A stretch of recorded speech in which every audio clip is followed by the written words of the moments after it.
pensó en mí. Es un tema muy bonito. Mire, Filipenses 4:8 dice: por lo demás, hermanos, todo lo que es verdadero, todo lo honesto, todo lo justo, todo lo puro, todo lo amable, todo lo que es de buen nombre, si hay virtud alguna, si algo digno de alabanza, en esto pensad. Sin duda que este versículo que leímos nos hace pensar necesariamente en Cristo, porque en Cristo está todo lo que es verdadero, todo lo honesto, todo lo justo, todo lo puro, todo lo amable, todo lo que es de buen nombre, toda virtud y digno de alabanza, porque nuestro Señor es digno de suprema alabanza. En esto meditad, en Cristo, concéntrense en Cristo, tomen en cuenta a Cristo, consideren a Cristo. Y mis hermanos, ahora podemos pensar en Cristo porque Él primero pensó en nosotros. La Escritura dice que nosotros le podemos amar porque Él nos amó primero a nosotros. Mire, por ejemplo, en esa oración magnífica que usted puede encontrar en Juan 17, la oración sacerdotal, ahí el Señor ya estaba pensando en nosotros, y esta oración es digna de ser estudiada porque tiene frases muy hermosas. Por ejemplo, y esa es la vida eterna, que te conozcan a ti, el único Dios verdadero, y a Jesucristo a quien has enviado. Yo les he dado tu palabra, también dijo el Señor Jesús ahí en esa oración. No ruego que los quites del mundo, sino que los guardes del mal, santifícalos con tu palabra es verdad. Pero dentro de esa oración, en el versículo 20, Juan 17:20, mire cómo el Señor, ya hace más de 2000 años, pensaba en aquellos que iban a creer en Él. Dice: mas no ruego solamente por esto, sino también por los que han de creer en mí, por la palabra de ellos. El Señor rogaba por todos aquellos que iban a creer en Él. ¿Cuántos el día de hoy ya creen en Jesús, en el Señor Jesús? El Señor ya estaba orando por nosotros desde ese momento. Mire, el Señor, nuestro Dios, no tiene pensamientos de mal y desea que nos vaya bien en la vida a cada uno de nosotros.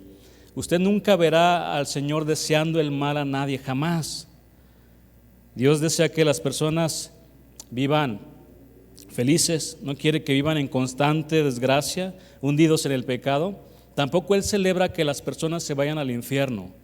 Por supuesto que no. Ese no es mi Dios. Ese no es mi Dios.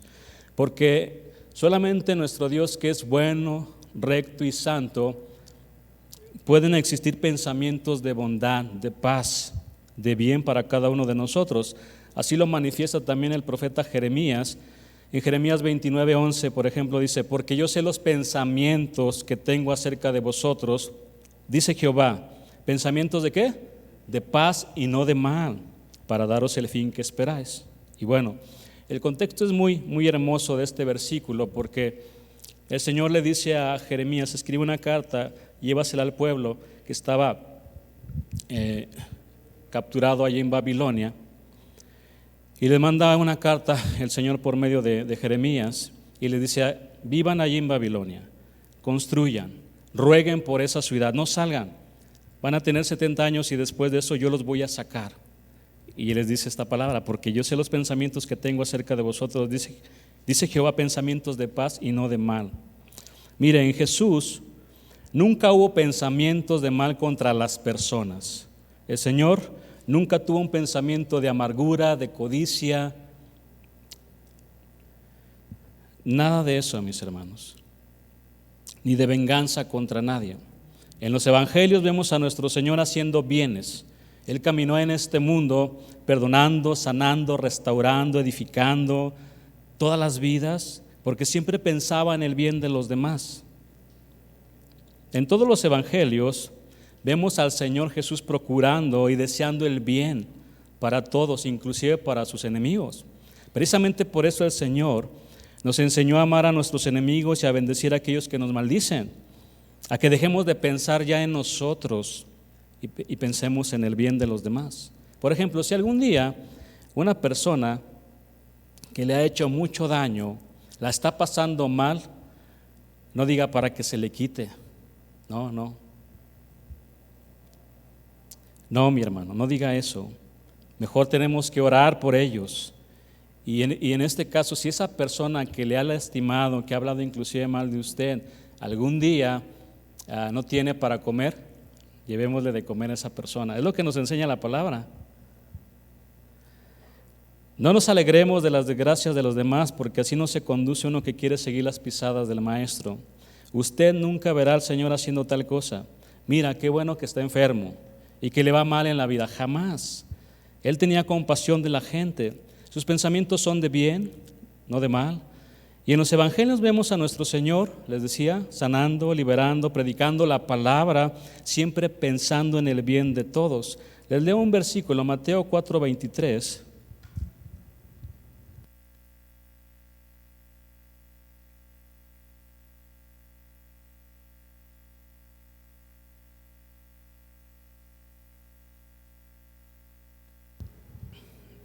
Y como en todo, el orden es muy importante cuando leemos la palabra. Y recorrió Jesús toda Galilea enseñando en las sinagogas de ellos y predicando el evangelio. Es lo primero que hacía el Señor. Después de eso, sanando toda enfermedad y toda dolencia en el pueblo. Porque al final lo más importante es que las personas reciban el evangelio. ¿Para qué? Para que sean salvos, para que no vayan al infierno. Toda enfermedad y toda dolencia en el pueblo. Así que nuestro amado Jesús, ¿como cuántas personas sanaría durante esos 3 años de ministerio? ¡Újule! Y sigue sanando porque es el mismo ayer, hoy y por los siglos de los siglos. Él no cambia, es el mismo. ¿El Señor le ha sanado? Muchas veces. Y en ocasiones hasta sin ir al doctor, ¿correcto? Porque es el mejor médico por excelencia, nuestro Señor Jesús. Su poder no se desgasta, sigue teniendo el mismo poder desde que dijo, sea la luz. Su poder sigue siendo el mismo. Con su palabra sigue sanando a todo aquel que está enfermo. Ahora, le quiero hablar de 2 milagros para resaltar algo muy importante.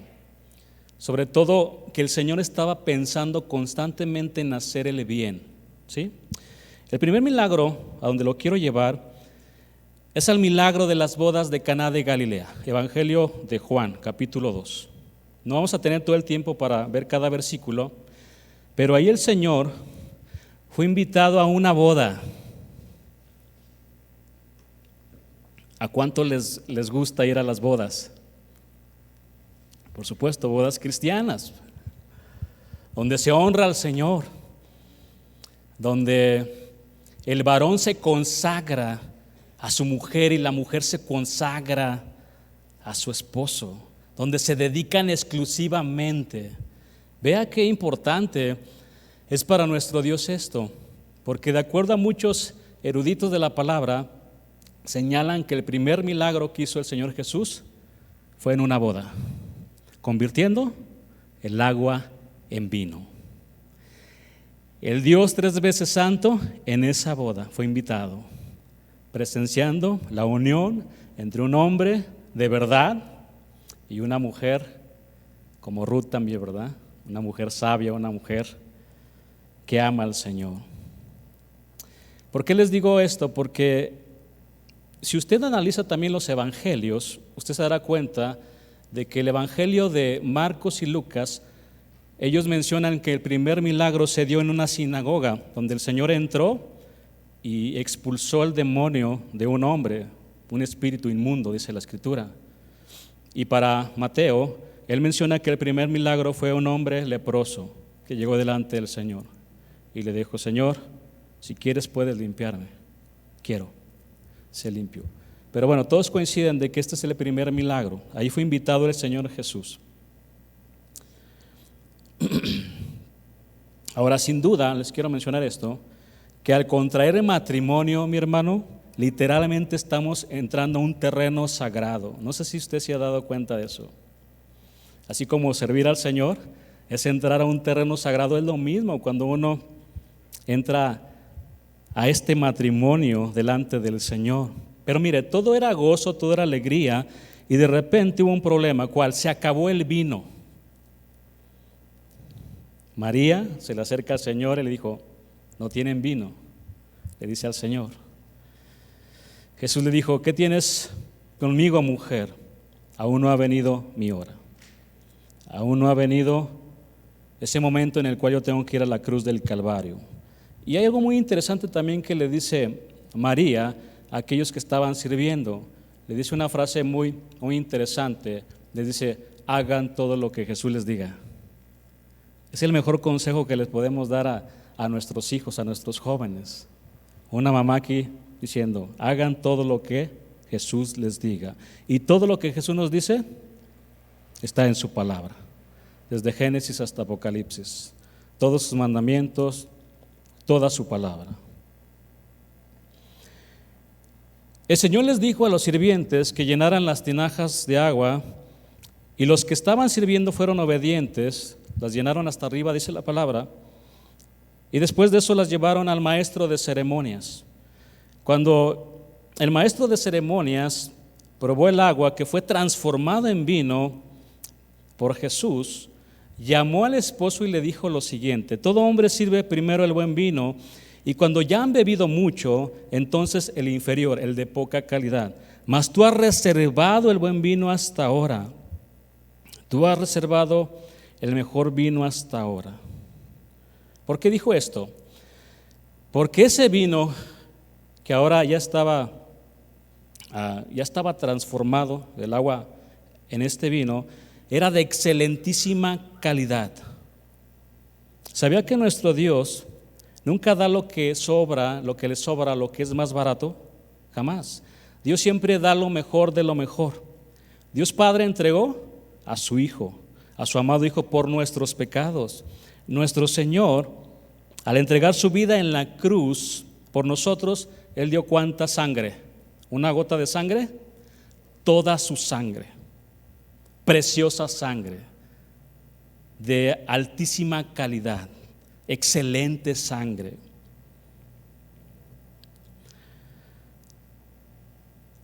Y el Señor nos pide lo mismo a nosotros, que demos lo mejor de nuestras fuerzas, lo mejor de nuestra vida, lo mejor de nuestros años. Veo a muchos jóvenes aquí, lo mejor siempre para el Señor. No al mundo, no al pecado, al Señor. Ahora bien, que faltara el vino representaba un gran problema. ¿Por qué?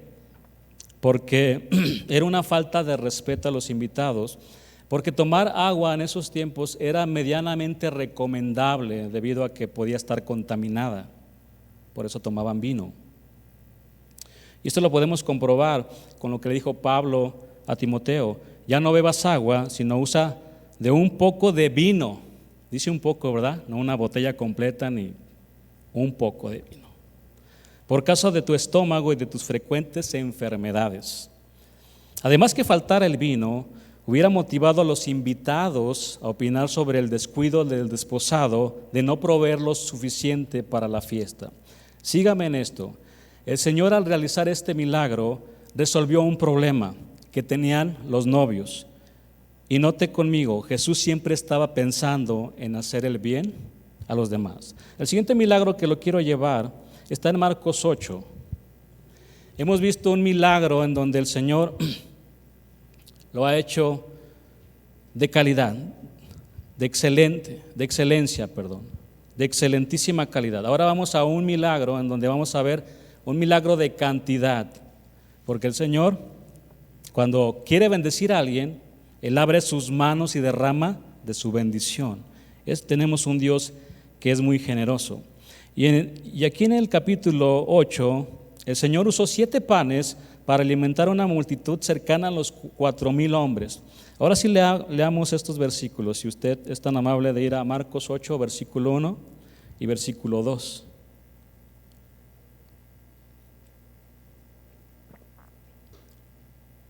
Leo: en aquellos días, como había una gran multitud y no tenían qué comer, Jesús llamó a sus discípulos y les dijo: tengo compasión, ¿de quién? De la gente, porque ya hace 3 días que están conmigo y no tienen qué comer. Mire qué gran dicha tuvieron esos 4,000 hombres, que seguramente había mujeres y había niños también. Estaban las familias. Pero qué dicha, 3 días con Jesús, 3 días escuchando la palabra de Jesús, palabras de gracia, palabras de sabiduría, el maestro de maestros. Ningún erudito, ningún teólogo se puede comparar al maestro de maestros, a nuestro gran rabí, que significa maestro de gran conocimiento. Jamás nadie se puede igualar a él. 3 días con él. Y aunque las reuniones eran al aire libre y no tenían sillas y tampoco tenían aire, nadie se quería despegar del maestro. Nadie se quería despegar del maestro. Nadie se movía de ese lugar. Mire, en la iglesia donde el Señor me ha permitido servir,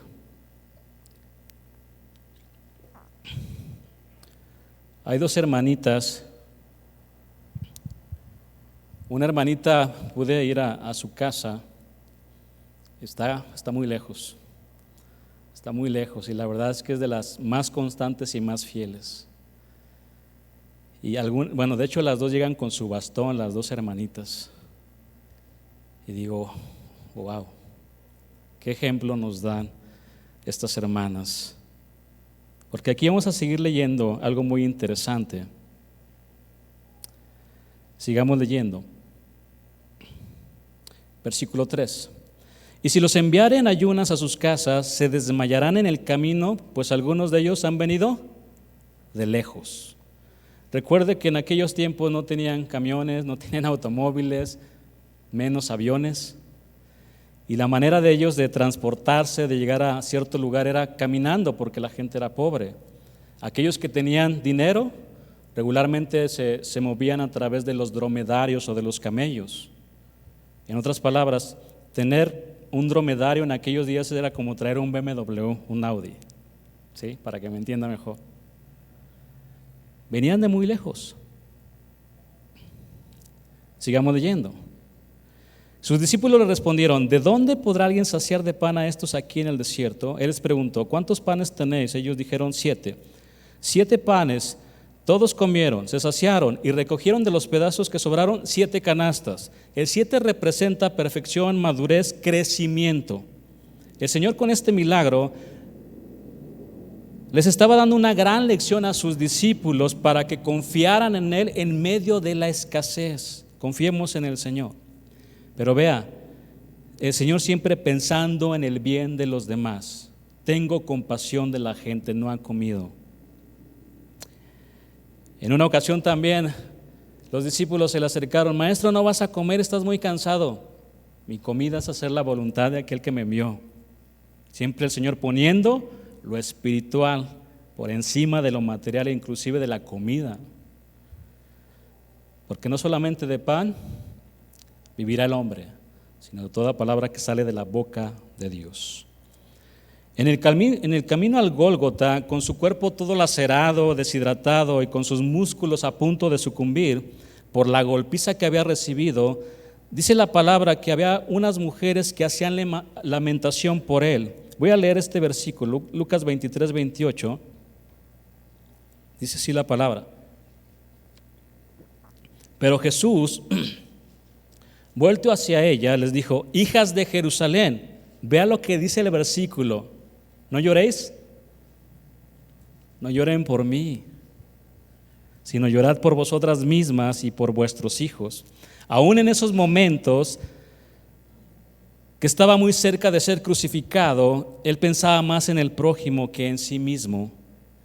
Esto demuestra un corazón libre de egocentrismo absoluto. El Señor nunca pensó en sí mismo, siempre estuvo pensando en el bien de los demás, hermano. Ya en la cruz, nuestro Señor estaba más preocupado por su mamá que en su propio dolor, que seguramente era un dolor insoportable, como lo vamos a ver más adelante. Les leo algunos versículos en Juan 19, 25 al 27. Dice la palabra: estaban junto a la cruz de Jesús su madre y la hermana de su madre, María, mujer de Cleofas, y María Magdalena, de la que echó fuera a 7 demonios. Cuando vio Jesús, ¿a quién? A su madre Y al discípulo a quien él amaba, está hablando de Juan, que estaba presente, dijo a su madre, mujer, que no era una falta de respeto, lo que significa es amada señora, le estaba diciendo en el original, he ahí tu hijo. Después dijo al discípulo, he ahí tu madre, y desde aquella hora el discípulo la recibió en su casa. Nuestro Señor, al ser el primogénito, fue el primogénito, él tuvo que responder, después de que falleció su padre José, tuvo que responder a la familia, llevó toda la carga, la responsabilidad como el primogénito, es decir, trabajó mucho como carpintero, ustedes saben. José le enseñó ese oficio, porque a los 12 años a los niños judíos ya se les considera personas adultas y les dan ciertas responsabilidades. Entonces el Señor, al ser el primogénito, vea lo que está haciendo aquí. Hasta el último momento de su vida está cuidando de su mamá, porque Jesús nunca se casó, siempre pensando en el bien de los demás. Pero todos estamos de acuerdo que el mayor bien que Dios ha pensado, sin duda, tiene que ver con la salvación de nuestras almas. Y esto lo podemos confirmar en el siguiente versículo, 2 de Pedro 3:9, dice así la palabra: el Señor no retarda su promesa, según algunos la tienen por tardanza, sino que es paciente para con nosotros, no queriendo que ninguno perezca, sino que todos procedan al arrepentimiento. Todos, mis hermanos. Y aquí todos es todos. Aunque algunos lo interpretan como que los todos son los escogidos. Usted sabe, ¿no?, de esa enseñanza. El Señor no quiere que ninguno perezca, por eso vino a este mundo para morir por nuestros pecados. En estos próximos días se va a conmemorar la muerte y la resurrección de nuestro Señor Jesús. Y al igual que en la Navidad, muchos no conocen el significado profundo de estos acontecimientos que han marcado el rumbo de la humanidad. Para muchos la Navidad y estas fiestas, ¿verdad?, es tomar y hacer muchas cosas que no agradan al Señor. Pero la muerte del Señor está matizada de dolor físico, emocional y espiritual. Y en cada aspecto, antes y durante su muerte, el Señor estuvo pensando en nosotros. Los evangelios sinópticos, ¿cuáles son? Mateo, Marcos y Lucas, porque comparten un punto de vista similar. Usted puede encontrar, de hecho, los pasajes paralelos, Mateo, Marcos y Lucas. Juan no, se distingue porque es un evangelio diferente, digámoslo de esa manera, y empieza con un concepto teológico muy profundo. En el principio era Dios, y el verbo era con Dios, y el verbo era Dios, ¿verdad? Era Dios. Un concepto muy profundo que nos lleva a pensar precisamente en el verbo preencarnado. Los otros evangelios comienzan con el nacimiento de Juan el Bautista, el nacimiento de nuestro Señor.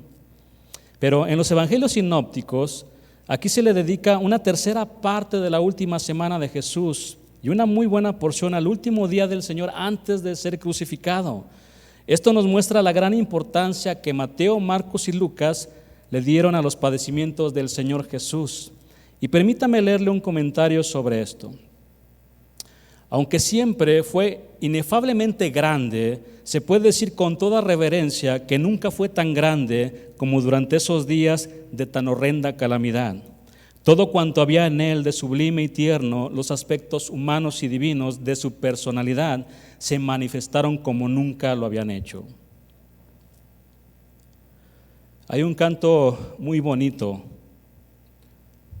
no sé si usted lo conoce seguramente, que dice: mi Jesús, en cada paso que tú dabas al morir por mí, cada golpe recibido con gran odio y rencor, estabas pensando en mí.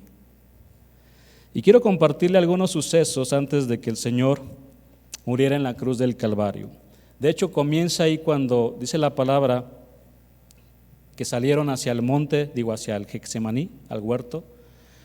Cuando hubieron cantado el himno, fueron al huerto, Jesús y sus discípulos, y bueno, seguramente cantaron los salmos Jalel, que son los salmos de alabanza que van del 113 al 118. Pero después de ahí partieron al huerto de Getsemaní, prensa de aceite. Ahí imagínense lo que el Señor enfrentó. Les leo algunos versículos. Ese lugar era el lugar favorito de nuestro Señor para orar, el Getsemaní, y que era muy conocido también por Judas. Juan 18:1 dice: habiendo dicho Jesús estas cosas, salió con sus discípulos al otro lado del torrente de Cedrón, donde había un huerto, hace referencia a este huerto de Getsemaní, en el cual entró con sus discípulos. Y también, ¿quién? Judas, el que le entregaba, conocía aquel lugar, porque muchas veces Jesús, ¿cuántas? Muchas veces se había reunido ahí con sus discípulos. Mira, allí en la prensa de olivas o prensa de aceite vemos la consagración final del Maestro, en una lucha encarnizada contra el instinto humano de conservar la vida. En el Getsemaní la vida del Señor fue exprimida como se exprime el aceite, y de esa experiencia tan dolorosa salió el aceite espiritual que sana las heridas y las llagas espirituales de la humanidad. Y aunque Cristo pidió repetidas veces que le fuera quitada la copa de la ira que debíamos de tomarla nosotros, su oración tuvo como desenlace una sumisión absoluta. No se haga mi voluntad, sino se haga la tuya. Si es posible, pasa de mí esta copa, pero no se haga mi voluntad. El Señor ahí ganó la victoria decisiva usando las armas que todo cristiano debería de usar. ¿Cuál? La oración, la fe y la obediencia. Esas son las armas que necesitamos, hermanos. Ahí el Señor enfrentó una profunda tristeza. Mi alma está muy triste hasta la muerte. Y ahí el Señor estaba pensando ya en nuestra salvación. Aún era de noche cuando llegaron las autoridades judías y una turba armada, guiados por ¿quién? Por Judas, para arrestar al Señor. Mire, y Jesús siempre procuró también el bien para Judas. ¿Cómo es posible que lo haya traicionado? La palabra dice que lo amó hasta el fin. Juan 13:1 dice así la palabra: antes de la fiesta de la Pascua, sabiendo Jesús que su hora había llegado para que pasase de este mundo al Padre, como había amado a los suyos que estaban en el mundo, los amó hasta el fin. Pregunta: ¿el Señor ya sabía que Judas lo iba a traicionar? Sí, ya sabía. Ya sabía, y aún así lo amó hasta el fin. Y cuando cenaban, dice el versículo 2, como el diablo ya había puesto en el corazón de Judas Iscariote, hijo de Simón, que le entregase. Lucas dice que entró Satanás en Judas. Esto se refiere a una profunda identificación con el maligno. Lo cierto es que Judas le abrió la puerta a Satanás para que entrara. La pregunta es, ¿cómo entró? Al no ponerle freno a su avaricia, lo que hizo fue abrirle poco a poco, gradualmente, la puerta al diablo. Judas le robó a su propio maestro, hablaba hipócritamente a favor de los pobres, pero en realidad no le importaban. Judas, mi hermano, es el ejemplo de lo que le puede suceder a cualquier discípulo del Señor. Si no vence ese pecado o esa debilidad, tarde o temprano ese pecado lo va a destruir. Finalmente, Judas ya tenía sus 30 monedas de plata. Con 30 monedas de plata usted podía pagar para comprar un esclavo. Eso era lo que valía para Judas el Señor. 30 monedas de plata. ¿Cuánto vale para usted Jesús? ¿Todo? ¿Lo daría todo? ¿Todo lo daría por el Señor? ¿Lo que más ama? Así como Abraham. Dame tu hijo, sacrifícalo. Es lo que más amas, dámelo. El Señor después fue llevado a la casa de Anás, suegro de Caifás, los sacerdotes, que en realidad con esa, digamos, enseñanza que el Señor da acerca de la higuera que maldijo y que se seca, estaba precisamente de cierta manera anunciando que esa, digamos, religiosidad de estos hombres estaban secos, hermanos. Estaban secos. Seguramente estos hombres se enojaron tanto cuando el Señor Jesús entró al templo y empezó a sacar a los cambistas, a voltear las mesas. ¿Y qué han hecho con esto? Ese fue un momento clave. Ellos querían deshacerse del maestro. Ahí estaban en la casa de estos hombres para ser interrogado en la noche, lo cual estaba prohibido, pero con tal de deshacerse del Señor rompieron sus propias reglas. Posteriormente lo llevaron delante del Sanedrín, el Tribunal Supremo de la nación judía. Y quiero que lea algunos versículos conmigo. Marcos 14:60 en adelante.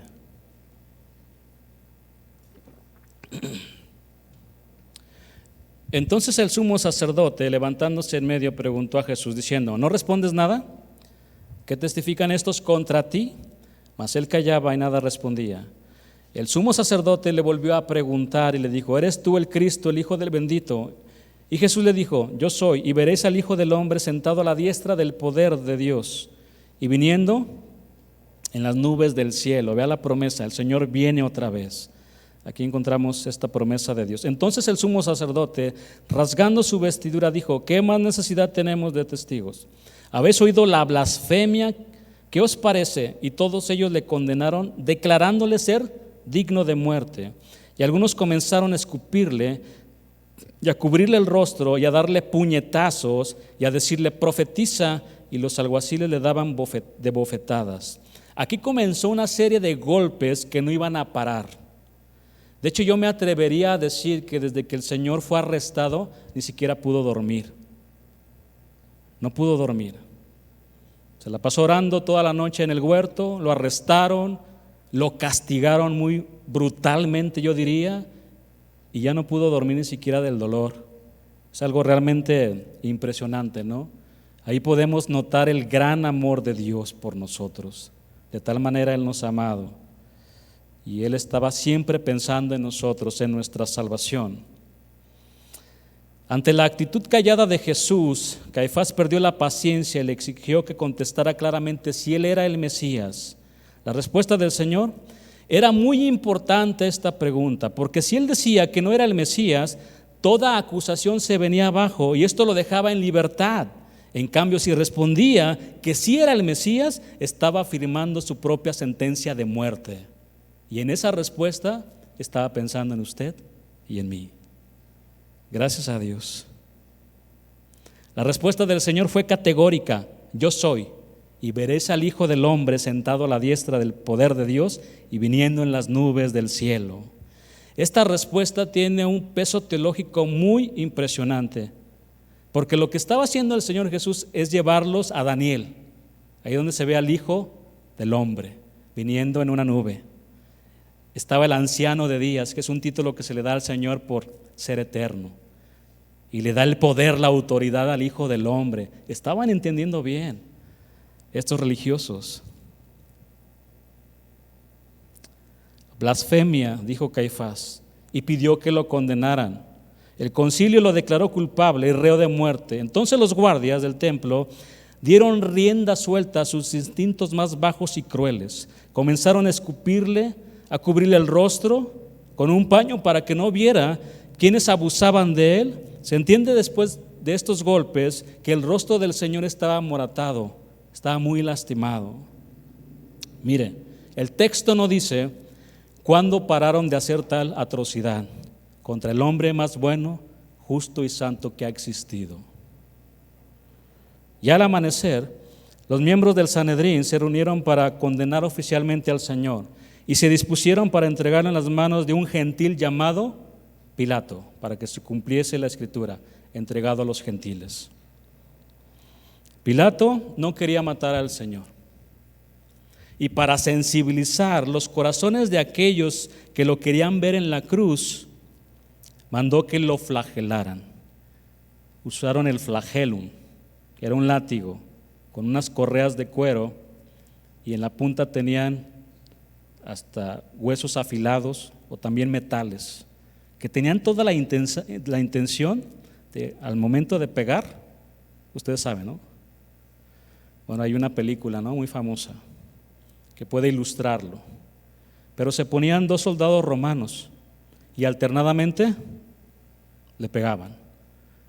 Hacían que se inclinara sobre un muro, le amarraban sus dos manos y quedaba expuesto entre dos hombres pegándole. Ahora, ¿cuándo paraban? hasta que se cansaban o hasta que alguien les dijera: paren esa atrocidad, paren eso ya. Había personas que morían en ese momento también. Y no les puedo decir otras cosas que investigué sobre, porque es muy fuerte. Y en cada latigazo que rompían la piel de la espalda de nuestro amado, Él estaba pensando en nosotros. Con esto Pilato no logró sensibilizar a las fieras que ya habían saboreado la sangre y rugían pidiendo más, gritando: crucifícale, crucifícale. Pilato incluso les propuso soltar a un preso en ese día. ¿A quién escogen? ¿A Barrabás o a este que dicen que es el Mesías? ¿Y sabe qué? Todos estamos bien representados en Barrabás porque el Señor ocupó nuestro lugar. Todos estamos ahí.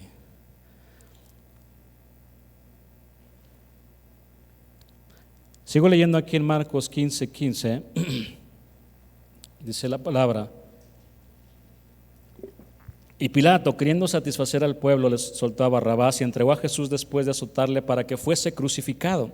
Entonces los soldados le llevaron dentro del atrio, esto es, al pretorio, y convocaron a toda la compañía y le vistieron de púrpura y poniéndole una corona tejida de espinas, comenzaron luego a saludarle: salve, rey de los judíos. Y le golpeaban en la cabeza con una caña y le escupían, y puestos de rodillas le hacían reverencias. Después de haberle escarnecido, le desnudaron la púrpura y le pusieron sus propios vestidos y le sacaron para crucificarle. Los soldados encargados de crucificar al Señor, dice la palabra, que lo llevaron al patio del procurador y convocaron a toda la compañía para burlarse del Señor. Le pusieron un manto de color escarlata, trenzaron unas ramas de espino, imitando la corona de laurel que llevaban los emperadores romanos. Y mire, es sorprendente apreciar que el pecado en el Génesis trajo consigo la aparición de espinos y cardos como manifestación visible de la maldición sobre la tierra a causa de la caída del hombre. Génesis 3:18 que les leo dice: espinos y cardos te producirá y comerás plantas del campo. Y en esta ocasión el Salvador estaba sufriendo los efectos de las espinas, llevando plenamente nuestra maldición. Fue coronado de espinas como expresión de su misión salvadora, que implicaba el sufrimiento de nuestras penas y de todos nuestros males. Hombre de dolor experimentado en quebranto, dice Isaías 53. También le pusieron en la mano derecha una caña como si fuera un cetro real y jugaron con nuestro Salvador. A ese juego, el tonto que quiere ser rey. La costumbre de los romanos con los condenados que iban a crucificar era hacerlos cargar el madero y llevarlos por las calles recurrentes para que presenciaran la ejecución. Pero después de ser azotado y golpeado, Jesús estaba tan agotado que ya no podía seguir cargando el madero. Por esa razón vemos a Simón de Cirene ayudándole con la cruz. Eso es lo que dice Lucas 23:26. Y pregunta: ¿y dónde estaba aquel que dijo: yo pongo mi vida por ti? ¿Dónde estaba? Simón, hijo de Jonás, estaba Simón de Cirene. Y los demás también. De hecho, el único que llegó a la cruz fue Juan y unas mujeres. ¿Dónde estaban los demás? Con 33 años, Jesús sufrió el castigo más cruel que ha existido, porque la crucifixión estaba diseñada para que los criminales tuvieran una muerte lenta, dolorosa y vergonzosa. Déjeme darle algunos datos que encontré sobre este terrible castigo de la crucifixión. Los clavos que los romanos usaban eran de 13 a 18 centímetros de largo, afilados hasta terminar en una punta filosa. El clavo atravesaba el nervio mediano, ocasionando dolores insoportables.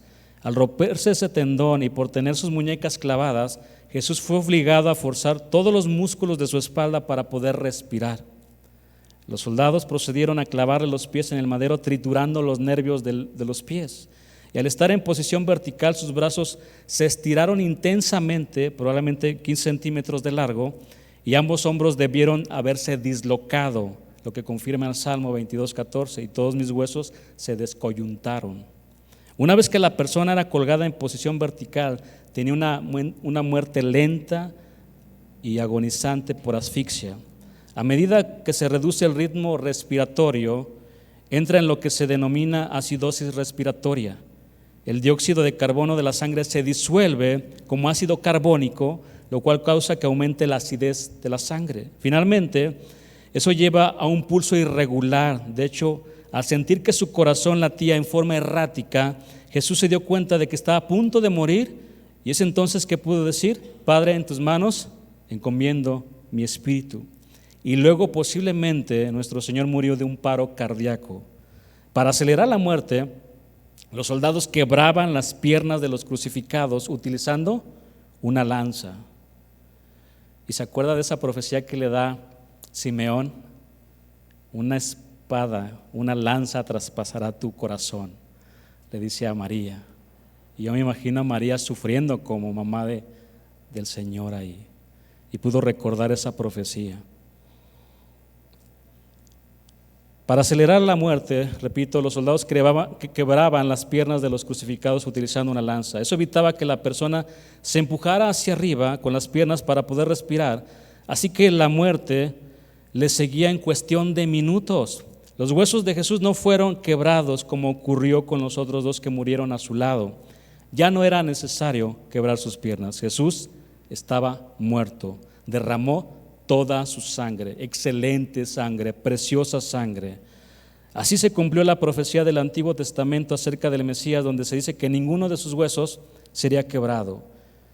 Él guarda todos sus huesos, ni uno de ellos será quebrantado. Salmo 34:20. Un doctor dijo lo siguiente al respecto: una muerte por crucifixión parece incluir todo lo que el dolor y la muerte puedan tener de horrible y espantoso: vértigo, calambre, sed, inanición, fiebre, vergüenza, humillación, larga duración del tormento. Lo resumió como una sinfonía de dolores horribles, producida por cada movimiento. Una pequeña brisa sobre la piel podría haberle causado un dolor intenso a nuestro Señor. ¿Pero por qué murió Cristo? ¿Por qué y para qué murió? Si todos los caminos llevan a Roma. Si me hago musulmán y creo en Dios, en Alá, me voy con Dios. Entonces, ¿para qué murió? ¿Verdad que no? Sería un gran desperdicio todo esto. Pero no, Él es el único camino, la verdad y la vida. ¿Por qué murió de una manera tan atroz? Mis hermanos, el Señor murió por nosotros para hacernos el mejor bien de todos. ¿Cuál? Salvarnos del infierno. Ahí en la misma cruz el Señor seguía pensando en la salvación del hombre. Les dijo: Padre, perdónalos porque no saben lo que hacen. Y repartieron entre sí sus vestidos echando suertes. Hay un canto que dice, ¿lo han escuchado? Es un canto viejito: si no bajo de esta cruz es por amor a ti. Si no bajo de esta cruz es por amor a ti. Mis hermanos, el Señor en todo momento estuvo pensando en nosotros. Lo asombroso de todo esto es cómo un gran Dios pudo descender para salvar a alguien tan pequeño, tan frágil, tan pecador, que no éramos dignos de tanto y tanto amor. Así lo expresan los salmistas: oh Jehová, ¿qué es el hombre para que en él pienses? O el hijo del hombre para que lo estimes, para que lo tomes en cuenta. El hombre es semejante a la vanidad, sus días son como la sombra que pasa. Cuando veo tus cielos, obra de tus dedos, la luna y las estrellas que tú formaste, digo, ¿qué es el hombre para que tengas de él memoria? Y el hijo de hombre para que lo visites. Es asombroso que el Dios que creó los cielos y todas las galaxias se fije en un simple hombre, pero hace mucho más que eso. Tiene memoria de él y dice que lo visita. Mis hermanos, la grandeza de Dios no lo hace distante, sino atento a los detalles, sin importar cuán pequeños sean. Y nosotros somos personas pequeñas que tenemos a un Dios con un gran corazón que pensó en nosotros. Amén. Un gran Dios. Fue la misericordia que movió al Señor para venir a visitar su creación que se había extraviado. Para nuestro Dios hubiera sido muy sencillo acabar con todo y empezar de nuevo. Pero en su buena voluntad quiso visitarnos para rescatarnos de la condenación del infierno. Terminamos con esto. Vaya conmigo, a 1 Corintios 15:3.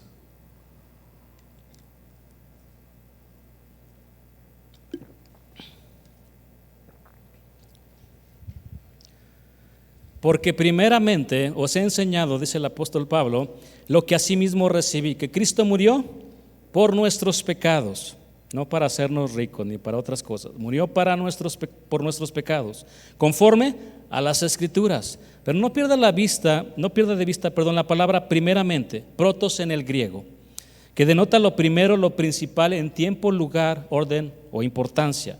El apóstol Pablo le está enseñando a los hermanos en Corinto lo primero y lo más importante que él recibió. La gran verdad de que Jesús murió por sus pecados. Por eso a su vez él quería transmitir en primer lugar esto que es de suma importancia para todos los cristianos. Cristo murió por mí. Cristo murió por nosotros conforme a las Escrituras.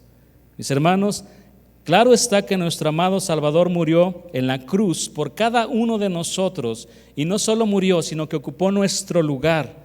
Eso es algo maravilloso, extraordinario, porque siempre estuvo pensando en nosotros. En cada clavo, en cada latigazo que ¿usted cree que lloró Jesús? ¿Usted cree que gritaba cuando le pegaban? 100% hombre, 100% Dios. Wow. Dice la palabra que él afirmó su rostro para ir a Jerusalén. Es decir, salió como valiente, como un guerrero, para morir por nosotros y darnos salvación, ahí en la cruz del Calvario. Jesús pensó en mí. ¿Me puede repetir conmigo? Jesús pensó en mí. Y mi hermano, es más fácil contar las estrellas que describir el amor de Dios. No lo podemos entender, rebasa totalmente nuestro entendimiento. No hay nadie en el mundo que pueda entender la profundidad del amor de Dios. Mis palabras se quedan cortas, no puedo describirlo, pero lo que sí podemos hacer es recibir ese amor de parte de Dios. Amén. Vamos a darle gracias al Señor por su palabra.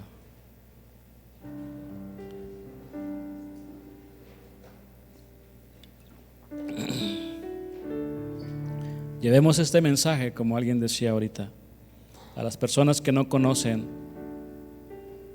de Dios, que no conocen a Jesús.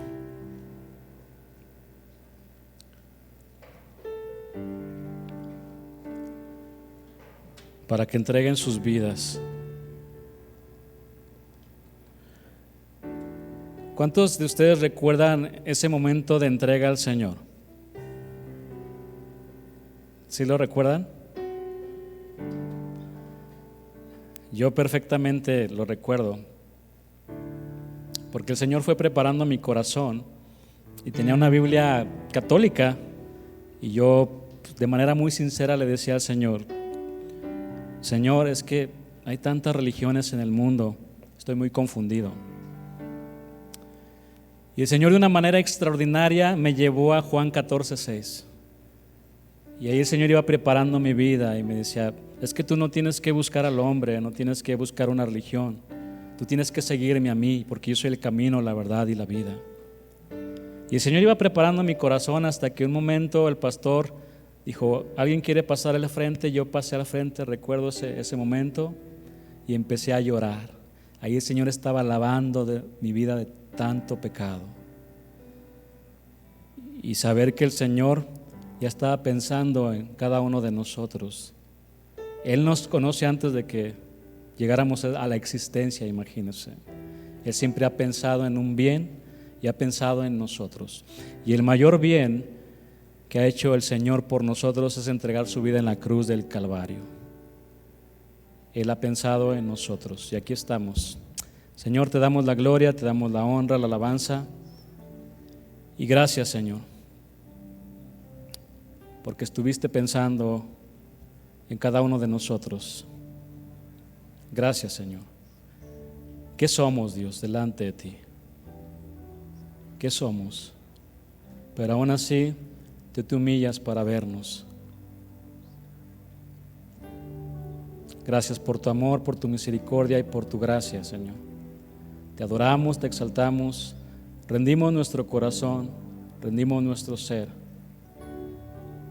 Y de ahora en adelante, Señor, queremos darte lo mejor de lo mejor, lo primero y lo mejor, Señor, así como tú lo hiciste por nosotros. Gracias por mis hermanos, Señor. Yo te pido que les bendigas, que les fortalezcas y que este mensaje lo puedan llevar en su corazón, sabiendo que en todo tiempo tú has pensado en nosotros. Y gracias, Señor, por todo te damos en el nombre de Jesús. Amén.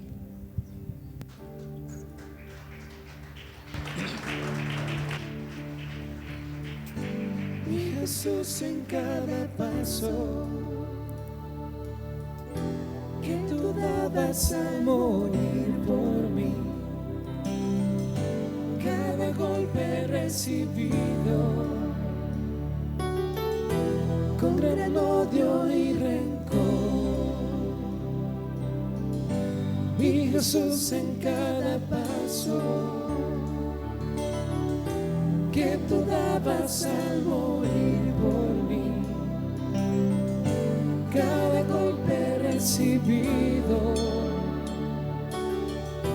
con gran odio y rencor. Estabas pensando en mí.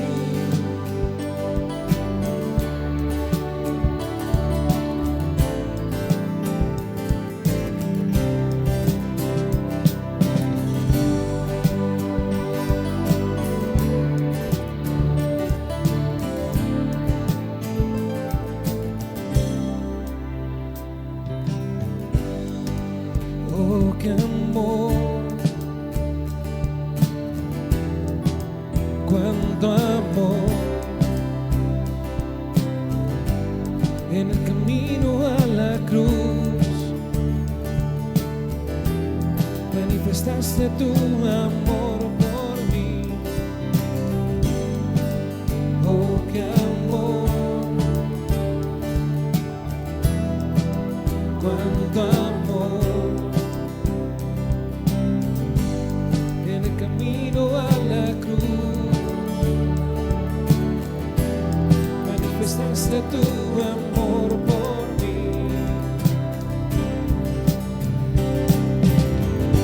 Mi Jesús, en cada paso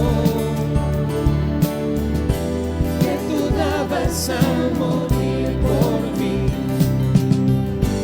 cada golpe recibido con gran odio y rencor. Mi Jesús, en cada paso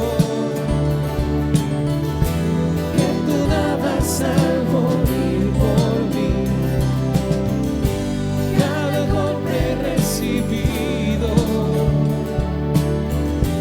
con gran odio y rencor.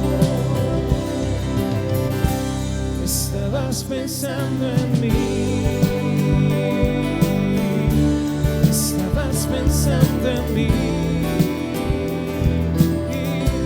estabas pensando en mí, estabas pensando en mí.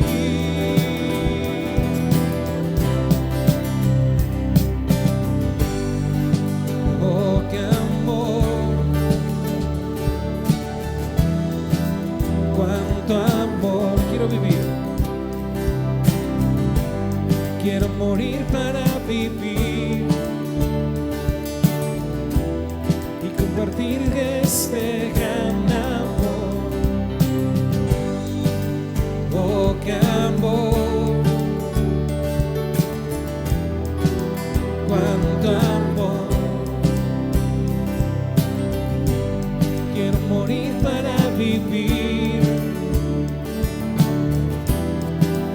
compartir de este gran amor.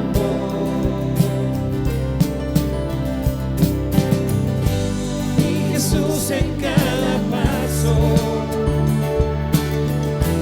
que tú dabas al morir por mí, cada golpe recibido con gran odio y rencor. Mi Jesús, en cada paso que tú dabas al morir por mí, cada golpe recibido con gran odio y rencor. Estabas pensando en mí, estabas pensando en mí, estabas pensando en mí, estabas pensando en mí.